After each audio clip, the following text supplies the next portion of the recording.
I've been an entrepreneur since 2016, and my business scaled quicker than anyone imagined, including myself.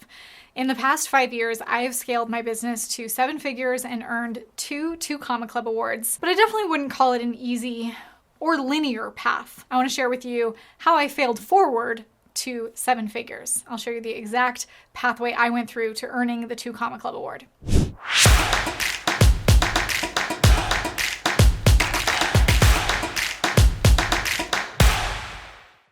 Like I mentioned, I failed forward a lot. This video is not to tell you the 3 steps I took. It's not a linear path. I was a full-time dental hygienist in 2015. I started a side social media business in 2016. I left full-time from dental hygiene to go all in on that business in 2017.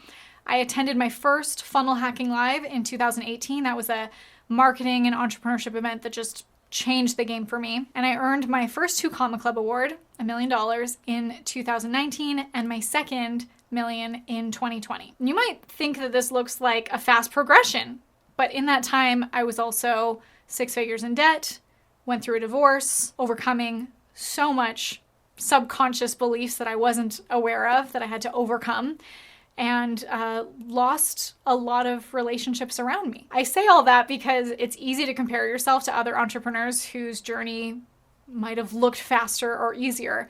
And I learned from a lot of these experiences what to do, what not to do, what I want to be, what I don't want to be.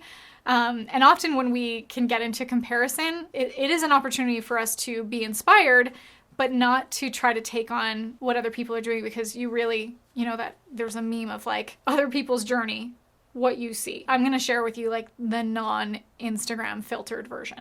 As we're going through this video, I'm going to go through some of the tactical roadblocks I faced in growing my business to 7 figures. And then I'm also going to talk about the mindset shifts required to overcome them. So before I go into that, I want to preface that with understanding that you as an entrepreneur, your business will only grow to the level that you do. One of my mentors, Alex Sharfin, has this quote that I live by, that if you don't have the business you want, it's because you haven't become the person who can run it yet. So when I gave you the kind of timeline of everything that happened in my life in a very short time span, that I grew my business and things on the outside on paper might have looked great, but behind the scenes I was also, struggling with some financial limitations, some financial blocks I had. My relationships were falling apart around me. I had, unfortunately, some toxic, some codependent relationships. My marriage was not healthy, and a lot of that fell away. On the outside looking in, that might look a lot like failure, and I certainly took on that belief too and had a lot of shame around that. But as I've evolved in my personal development, which business is a game of personal development, I've also recognized where that's an opportunity of people, opportunities, scenarios exiting to make room for what is really in my highest good. So as I'm going through this, I want you to think for yourself, like, where do I need a mindset shift or an identity shift to become the person I need to be to have the business that I want to have? And sometimes that might be painful. Sometimes that might mean being very vulnerable. That might mean relationships that you thought were going to be with you forever fall away. And then the consequence of that is sometimes your biggest haters or people that you outgrew. All this to say that I can give you all of the marketing strategies and the tactics and the skills and the knowledge, but those will only be as successful as your mindset and your belief systems will allow. So how exactly did I earn my first 2 Comma Club award, made my first million in business? Well, first of all, the value ladder in my business has evolved so many times, as have I. My business and my life is unrecognizable from how it started when I was a social media manager / dental hygienist. Back then, I had a service-based business that I was charging a couple $1,000s a month for every client, and I hit a ceiling. So tactically, I had clients that I charged $1,000 to $2,000 a month for, and I could only work so many hours in a day. The ceiling that I reached is that I was overworking, burning out, making, $5,000 to $10,000 a month, but I couldn't ever get past that $10,000 a month milestone without something being sacrificed, like my quality of life or my quality of work. The belief system that I had to overcome is that I believed that to make more money, I had to work harder. Did you ever grow up hearing like nothing worth having comes easy? So with that belief system, I operated from a place believing that for me to have success, I needed to do work that felt hard, that was backbreaking and painstaking, and I was trading hours for dollars, and you only have so many hours in the day. The other limiting thought that I believed was that if you want something done right, you have to do it yourself. So if I continue to operate from this, believing that you have to work hard and you only have so many hours in a day, and if you want something done right, you have to do it yourself, I would never overcome the $10,000 a month ceiling. This is where the identity shift has to happen. What got you here won't get you there. If you continue to operate like that, it will just kill you. You become overwhelmed, overworked, burnt out. The answer became, I need to change my pricing model. And if you need more time, you need more team. So my value ladder and my pricing shifted. I created a service that I charge $5,000 a month for. And I hired my brother. He was my first employee.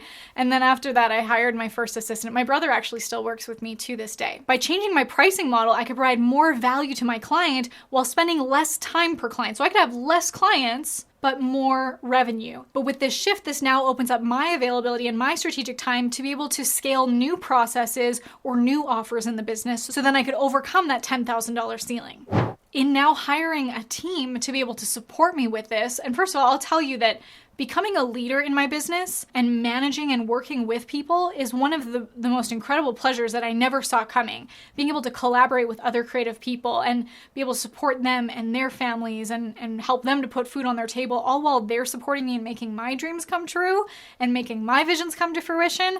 It is such a privilege, and one that I really focus my personal development on so that I can be the best leader and create the best outcome with these people that feel like family. But if I remain stuck in the thought that if I want something done right, I have to do it myself, I would constantly be reinserting myself into the business, micromanaging, becoming a roadblock, getting in people's way. Sometimes the best thing you can do for your team is get out of the way and let them work in their superpower. That doesn't mean like take a hike and not have anything to do with your business, but allow them the space to create while you go from doer to delegator and micromanager to transformational leader. Before I move on to the next roadblock that I encountered, have you subscribed to this channel yet? Make sure you hit that red button and be notified of new video marketing and business acceleration videos every single week.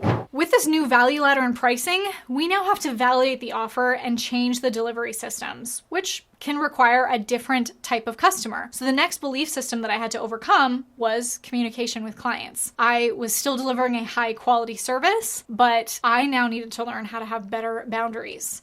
I originally let my clients own me and walk all over me because in my mind, I thought they're paying me a lot of money, so I have to do whatever they want. With the team, as I mentioned, I moved from doer to delegator and from multitasker to leader. But for my clients, I also needed to create a relationship where there wasn't the codependency, but there was empowerment in supporting them with the transformation I'm giving them, but not in a way that they're relying on me in a way that disempowers them. That also required me to shift my belief that sometimes saying no to the opportunities are going to bring the right ones to you. I thought that saying yes to everything would give me more opportunities, but it's actually saying no to the ones that are not meant for you. Warren Buffett actually has a quote about how successful people say no to almost everything because they're focused, they're in their lane on what is actually their superpower. And sometimes that means turning away clients. That means saying no to opportunities because you need to focus on a higher revenue generating one or one that's going to move the needle more in the business or make the bigger impact. And when you make those decisions, it might be difficult, but sometimes it's the best thing that you can do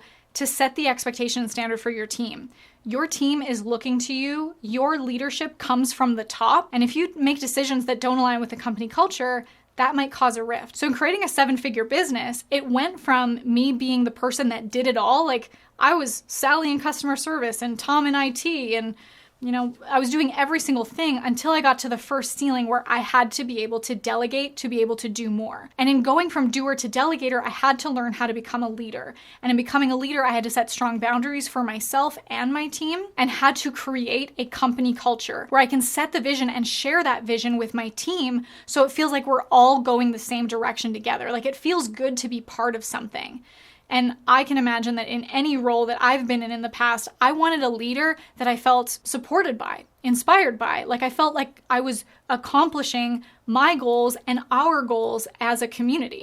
And I think one of the most important mindsets that I had to install for myself to be able to believe that I could reach more than $10,000, more than $100,000, and be able to achieve multi-7 figures is understanding that your business will always be broken. And if all goes well, it always will be. That's a quote from my mentor, Alex Sharfin. And what it means is that as you're growing in new areas of your business, some other systems might break and require you to focus your attention there. There's 5 core functions in your business: lead generation, lead nurture, lead conversion, fulfillment, retention, and upsell. So think about if your sales, if your conversion is really high, you're going to now need to work on focusing in your delivery so that all the people that you're selling into your products and services are going to keep coming back and that they love the product and service that you're providing for them. And then maybe after that, you're going to need to shift your focus to your lead generation to bring more people in with these new systems you've created. You are constantly going to be shifting your focus to new areas that you need to grow in your business. And that's also going to reflect to new areas you need to grow in your own belief systems, your own identity, to become the leader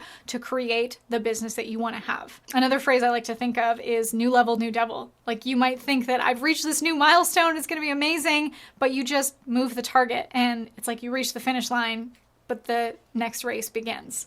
I know a 2 Comma Club award is in your future, and I want to see you get there. And I actually want to give you access to some of my highest performing, most revenue generating campaigns that you can plug and play into your business. And it's going to maximize your lead generation and sales. If you click the link below in the video description, you can get access to my free private training where I'll show you exactly how to ascend leads from hello to high ticket, and then start the next race. Do you ever grow up with a system?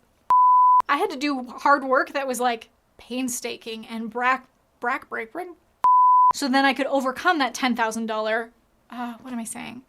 By changing my pricing model, I could provide more value and be able to spend less time to